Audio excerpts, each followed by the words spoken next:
We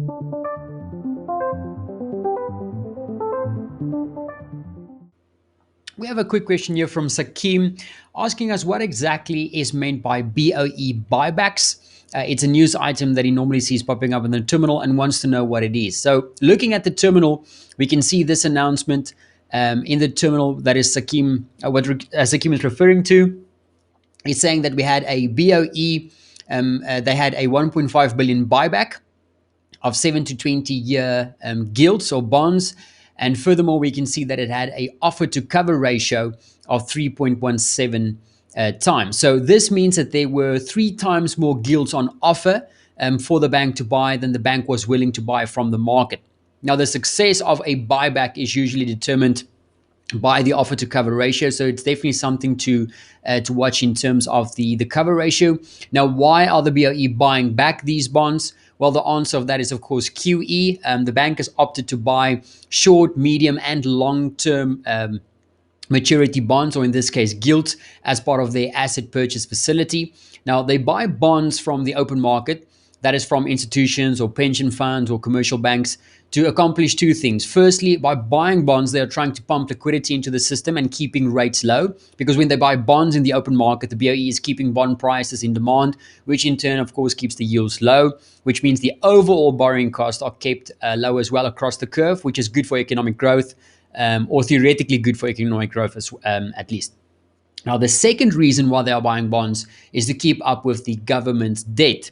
So the government needs to spend money, and they get that money by issuing new debt or bonds. Now, in this case, gilts.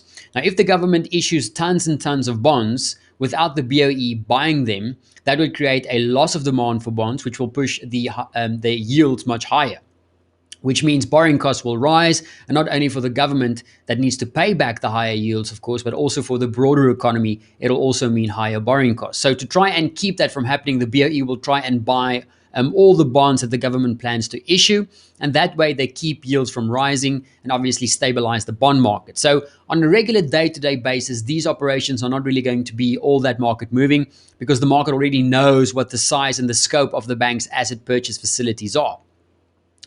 But when it does get more interesting, of course, is when we have a negative offer to cover ratio. So that means investors or sellers are not really willing to sell their gilts to the BoE. So when that happens, it should create some upside pressure in the gilts or in the bond prices, as it would mean that the BoE would need to offer a higher price for the gilts to get people to let go of them.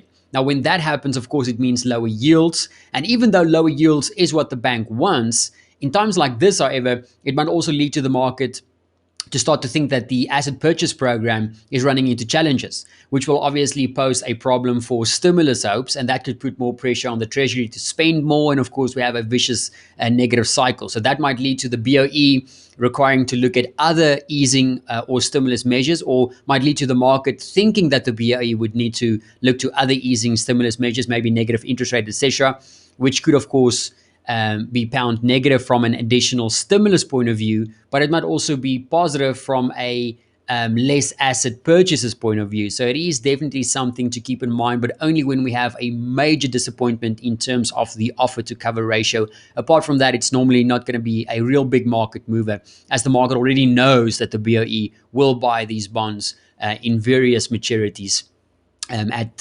for specific amounts. So I hope that helps, Akeem. Any other questions, just let us know.